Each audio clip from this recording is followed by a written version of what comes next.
Here's a possible change detected in the Obama administration's feeling on terrorism when Secretary of State Hillary Clinton appeared to shift her tone, using a tactic reminiscent of the Bush administration, blasting Arab governments for stalled political change. Why the shift?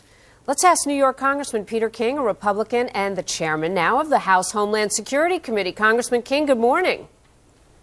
Morning, Jamie. How are you? I'm great, thanks. Thanks for being with us. What is your sense of Hillary Clinton's remarks and whether or not there's a shift and whether it disagrees with what we had seen from the Obama administration? Yeah, Jamie, this is obviously a shift, but it's actually been, there's been evidence of it for quite a while. Now, this is an administration that its first year in office refused to use the word terrorism, and they distanced themselves entirely from George Bush. The first executive order was to close Guantanamo. The president went on an overseas apology tour, went through the Middle East, didn't say a word critical of the Middle East at all. Now with Secretary Clinton coming on, and basically that speech that she gave could have been given, in fact was given in many ways by George Bush during his terms in office. The fact that there's an obligation on the Middle Eastern countries, the Arab states, to start democratizing, to start breaking down the rigid societies they have, which in many ways only encourage terrorism. And I think this is a step in the right direction. And it's, again, part of a series of steps. Whether it's Iraq, Afghanistan, you find more and more interrogation policy. You're finding the Obama administration adopting a lot of what they criticized George Bush for doing. Yemen, Lebanon also included in this, the call for these governments to come together, become more stable, because unemployment is rampant in the younger population in these countries, and they are being steered, it is believed, to terrorism as a result. But is it a very fine balance between ordering or demanding these governments to get busy putting the stability in place, and at the same time, the United States funding many of them to a great extent? Yeah, this is a very delicate balancing act. But I think what Secretary Clinton is doing, she's shifting it now. We're putting more of the emphasis on internal change and democratizing by these countries. Obviously, it's going to take a long period of time. There's very little history of any democratic traditions in these countries.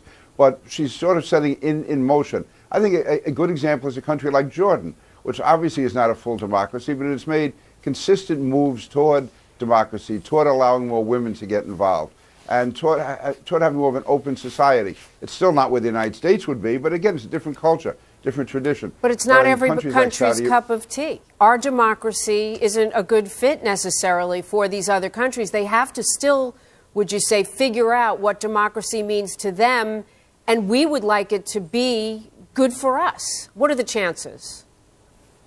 I think if they go in the right direction, it's going to provide an outlet for the society. It's going to take away some of that pressure that builds up from within, and it's going to allow young Muslim men and women in those countries to develop without going toward terrorism. No, this is going to be a long haul. It's going to be a long process, and each country will have a different system. It's not going to, I don't expect any Jeffersonian democracies in the Middle East, but the fact is they have now such a rigid, in many ways corrupt system in those countries, which keeps people down, doesn't give them the opportunity to expand, certainly represses women.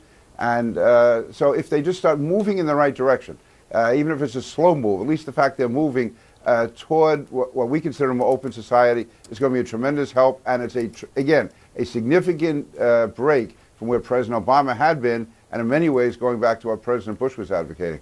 And as you said, it's a long-term proposition.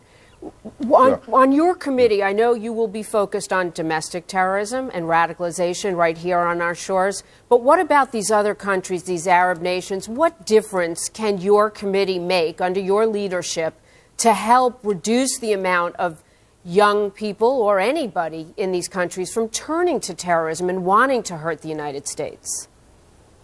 Jamie, one thing we can do is highlight those countries overseas which are training Americans and trying to recruit Muslim Americans to go over there to be trained and come back to the United States. Also, I think by showing in our country how Muslims do have the opportunity to live a full and free and complete life, and how it's only a small number within them who are working against the United States. And I wish the Muslim leaders in this country would realize that if they would speak more about the opportunities they hear in the United States. But also, I'll be working with the Foreign Relations Committee, the Foreign Affairs Committee, working with the Intelligence Committee.